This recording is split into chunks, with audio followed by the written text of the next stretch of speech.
अगर आपको अपना करियर ओरेकल डीबी में अगर स्टार्ट करना है which is Oracle database administration, right? या तो सबसे पहली जो चीज आपको आनी चाहिए that is called SQL, structure query language. अब ओरेकल डीबी में बहुत लोग क्या गलती करते हैं कि लोग एसक्यूएल लिनक्स पढ़ते नहीं है एंड डायरेक्टली ओरेकल डीबी का ट्रेनिंग लगा देते हैं, वो बहुत गलत है। सर लिनक्स और विंडोज में बेसिक डिफरेंस अगर हम देखें तो क्या डिफरेंस है? आजकल तो मैं ये देख रहा हूँ कि 2+ वाले को क्या, इवन फ्रेशर लोगों को भी पूछते हैं कि भाई तेरे को डेटा कार्ड आता है क्या। जब स्टूडेंट्स जब इंटरव्यू के लिए जाते हैं तो उनको पहला क्वेश्चन यही पूछा जाता है कि are you comfortable with the Oracle RAC. सबसे पहले आपको एसक्यूएल, हाँ, Linux, Oracle DB and then RAC, RAC step by step आपको पढ़ना है। जैसे मैं ये पूछ रही हूँ कि कोई ऐसा कॉन्सेप्ट है क्या जो डिफिकल्ट है, डिफिकल्ट टू स्टडी और डिफिकल्ट टू अंडरस्टैंड? सबसे डिफिकल्ट जो मेरे हिसाब से है ना वो है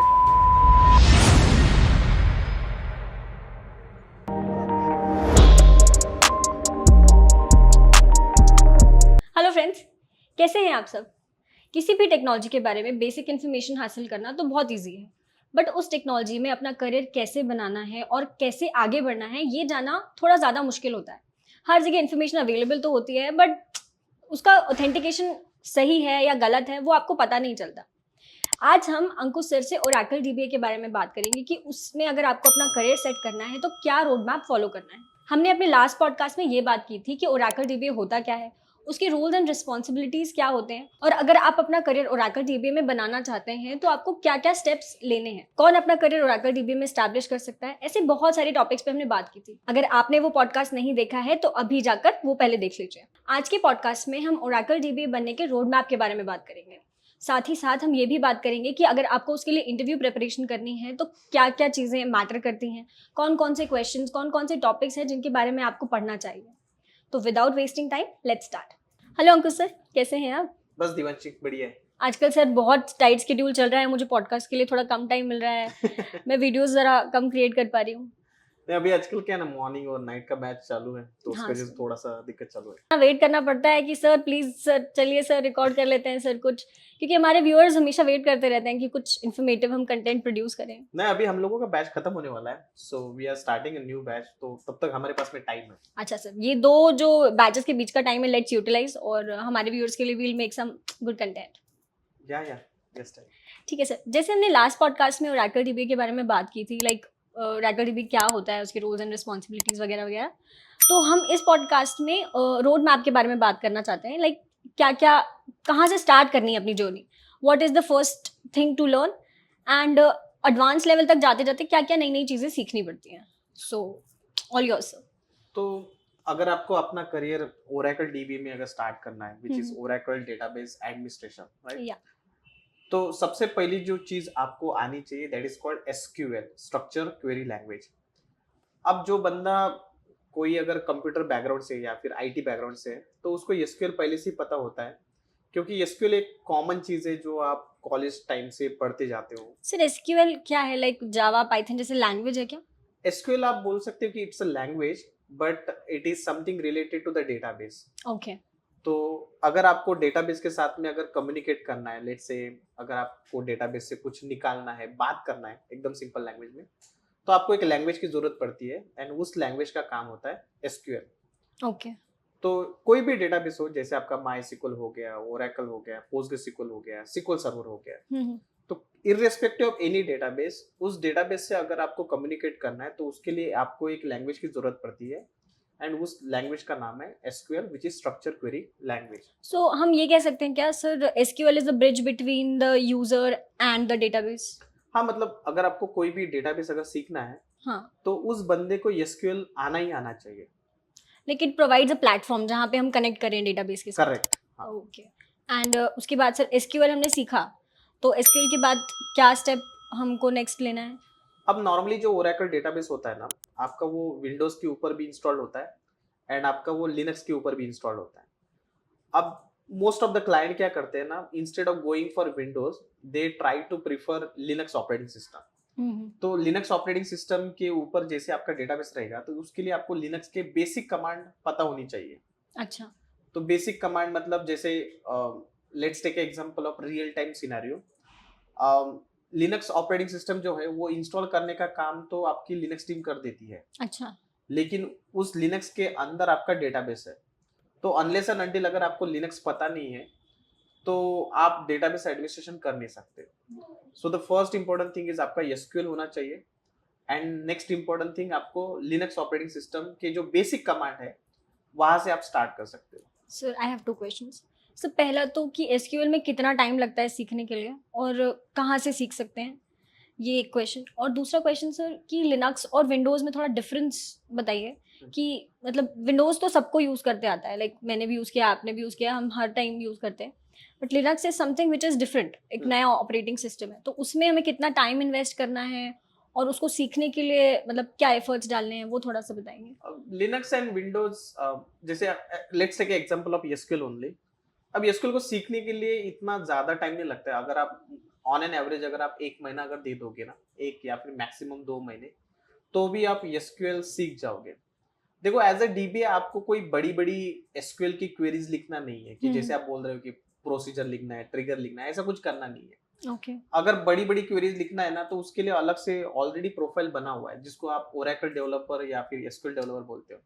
अच्छा, हाँ। तो आपको बेसिक नॉलेज होना चाहिए एसक्यूएल का, जहाँ पे आपको डीएमएल डीडीएल कैसे यूज करना है, वो छोटा मोटा चीज भी अगर आपको पता है ना तो that is more than enough. तो आप हार्डली आप अपने 1 महीना 2 महीने आप इन्वेस्ट करो आपके एसक्यूएल के अंदर, एंड देन आप अपना लिनक्स ऑपरेटिंग सिस्टम इंस्टॉल कर सकते हो।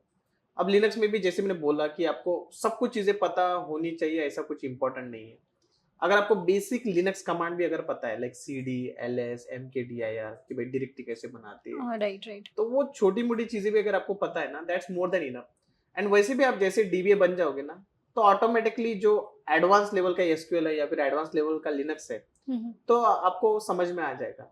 तो ऑन एन एवरेज आप 1 महीना लिनक्स को दे दो, एंड लिनक्स के बाद में आप एसक्यूएल को दे दो, या फिर वॉइस वर्सा भी आप कर सकते हो। मतलब इन दोनों को सीक्वेंस कोई नहीं है, मतलब कभी भी कोई भी सीख सकते हैं। पहले एसक्यूएल सीखे और फिर लिनक्स सीखे, या फिर पहले लिनक्स सीखे फिर एसक्यूएल सीखे? हाँ दैट्स नॉट अ प्रॉब्लम। आप maybe we can start with the SQL because थोड़ा सा इजी है, आपको कॉन्फिडेंस ज्यादा मिलेगा, हाँ, राइट, राइट। एंड देन उसके बाद में लिनक्स पढ़ लो।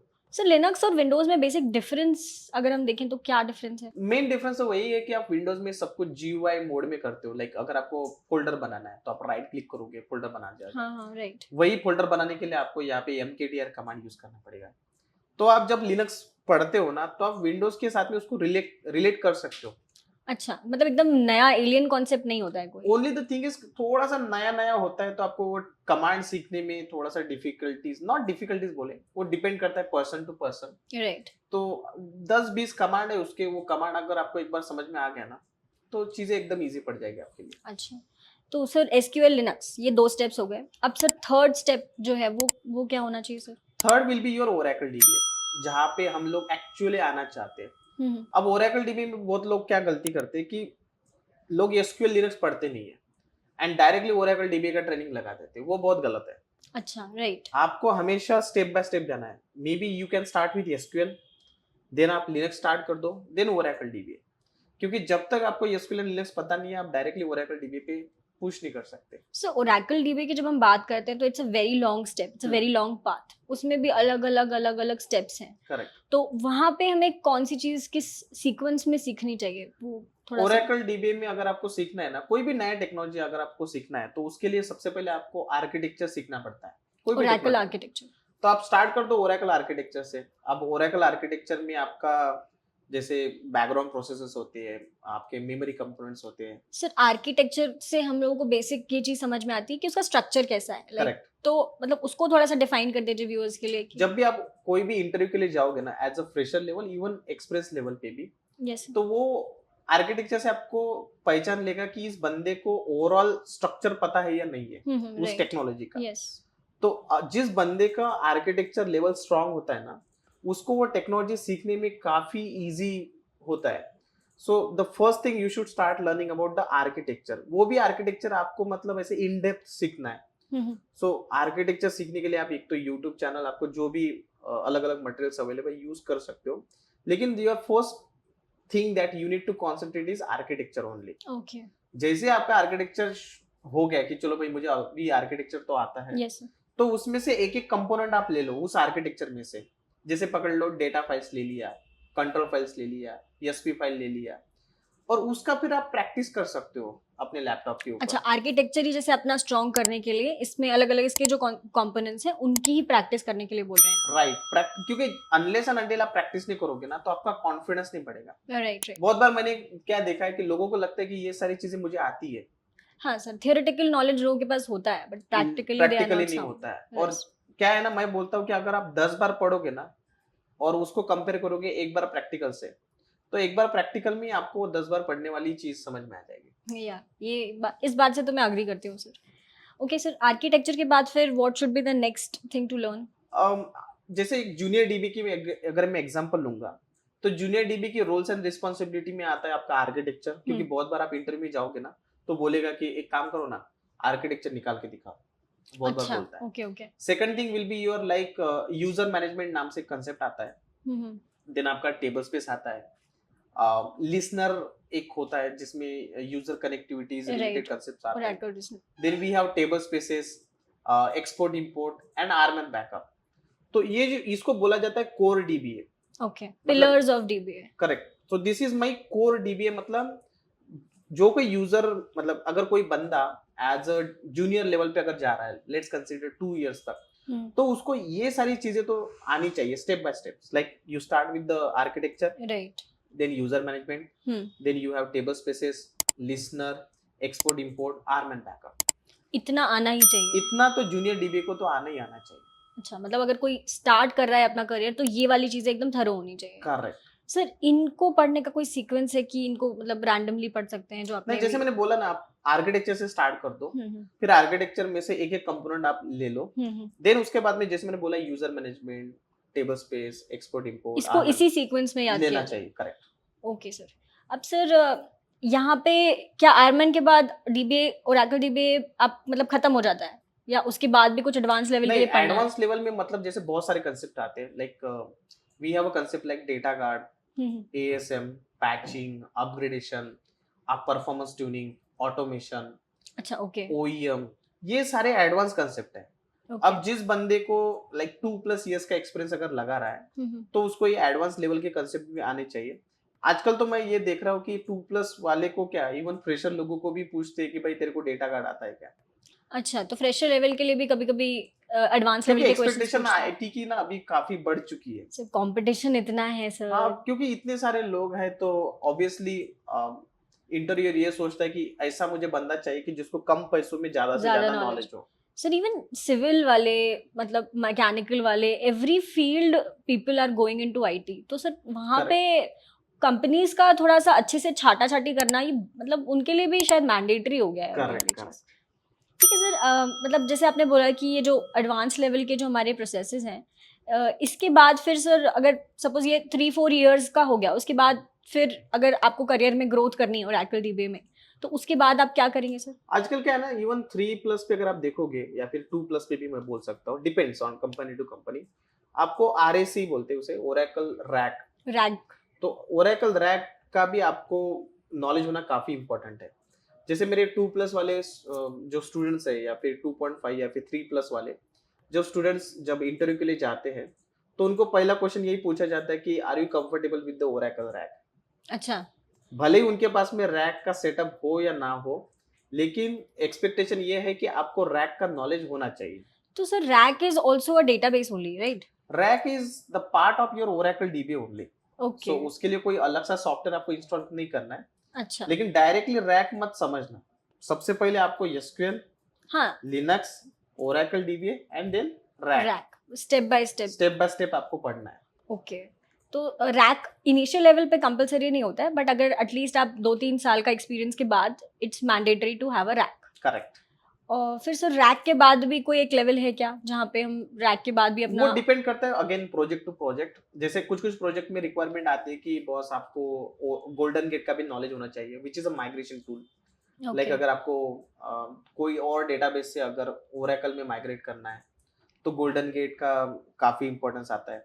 आजकल बहुत सारे कंपनीज क्लाउड का भी यूज कर रहे हैं, so you should have a knowledge about Oracle cloud. So उसमें ओरेकल क्लाउड इंफ्रास्ट्रक्चर का ट्रेनिंग्स आता है, OCI हम लोग उसे बोलते हैं। या फिर आपका ओरेकल क्लाउड डीबीए भी आता है, then we have different service providers like AWS, RDS, AWS का आएगा, तो वो भी काफी लोग यूज कर रहे हैं। तो मैं देख रहा हूँ कि क्लाउड भी ऐसा हो गया ना आजकल कि along with this on premises database you should have a knowledge about the cloud things also। अच्छा, तो मेरा तो सर ये नॉलेज था हमेशा से कि अगर आप डीबीए हैं तो आपका जॉब एकदम स्टैग्नेंट है, मतलब आपका एकदम कंफर्टेबल जॉब है, आपको एकदम आगे बढ़ने के लिए बहुत ज्यादा हासिल करने की जरूरत नहीं है। बट नहीं, जैसे मैं कोई अभी भी आप टेक्नोलॉजी ले लो ना, कोई भी आईटी की, राइट, तो आप एक जगह पे स्टक नहीं हो सकते। आपको कीप ऑन अपडेटिंग, नई नई चीजें आती रहेंगी, आपको उसको सीखना ही सीखना है, और जितना ज्यादा सीखोगे ना उतना आपके करियर के लिए अच्छा है। राइट। तो sir like RAC and Golden Gate are the advance level of Oracle only, like Oracle DB only, correct. And फिर उसमें एड ऑन्स जिससे आप अपने आप को अपस्केल कर सकते हैं, उसमें आप ओसीआई पढ़ सकते हैं और AWS, RDS पढ़ AWS, सकते हो। RDS आपने बोला, तो ये एड ऑन्स हैं जो आपके Correct. प्रोफाइल को स्ट्रॉन्ग बनाएंगे। करेक्ट। ओके सर, तो ये तो बात हो गई सर रोड मैप की। मैं अपने व्यूअर्स को ज़रूर बोलूँगी कि प्लीज़ अगर आपने नोट डाउन नहीं किया है तो एक बार इस पार्ट को फिर से देखिए, नोट इट डाउन, और इसी वे में अपना जो आप आगे प्रिपरेशन करने वाले हैं, do it in that form only.